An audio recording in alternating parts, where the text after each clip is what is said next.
Hi, my name is Federico de Gregorio, and I'm an assistant professor in the Department of Marketing in the College of Business Administration here at the University of Akron. And I typically teach in the e-marketing and advertising major program that we have in the department. And actually, specifically, I teach the integrated marketing communications courses and the creative marketing lab. And as far as my background, I have a doctorate, a PhD in mass communication and specializing in advertising from the University of Georgia. And before that, I was at Michigan State doing my Master of Arts in Advertising.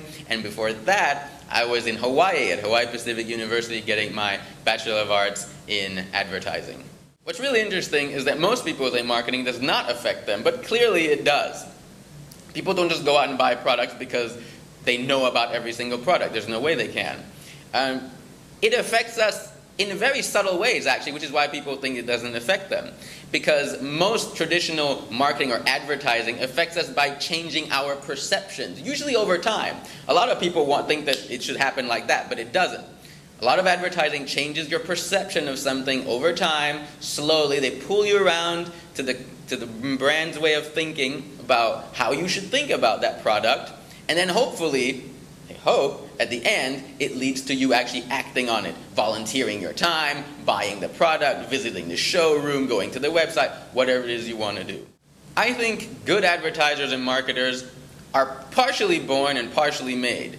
A little bit of it is the natural qualities you're born with. Whether you're very outgoing, charismatic, whether you understand how to persuade people, the ability to take a characteristic about someone or something and turn it around and highlight that so that people are convinced about your point of view.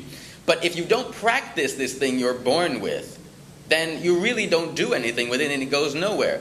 So a part of it is being born with, but part of it is honing that skill, which you'll do in the Department of Marketing if you get degrees in this department.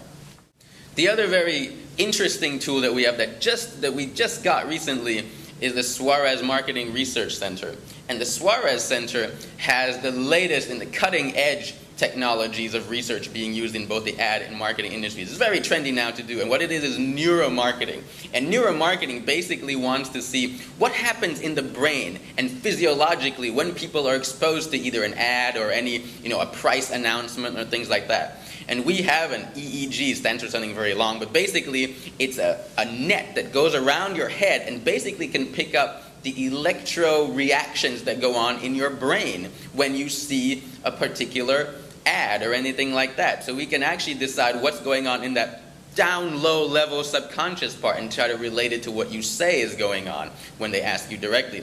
We also have eye trackers there where we can sit you down and say, here, look at this great ad, and see whether your eyes are actually looking at the headline that people spent so long coming up with, at the brand name, at the text. What are you actually looking at? Are you only looking at the pretty model or the funny faced dog in the back? What are you actually looking at in an ad? A marketing degree at the University of Akron opens up quite a lot of possibilities. Some of them are kind of the traditional ones that we often think about for marketing students. Becoming a brand manager, becoming a marketing researcher. Other possibilities also include working at advertising agencies, whether in the account services department, media planning, or even perhaps creative. Other possibilities in addition to that are in public relations, in event management or event marketing, and even going into the nonprofit side. And just a word, just because nonprofits don't make money for profit, that doesn't mean they don't make any money. They have quite a lot of revenue, especially the bigger nonprofits, and they all need marketing just as well because they're trying to persuade you to donate your time and things like that.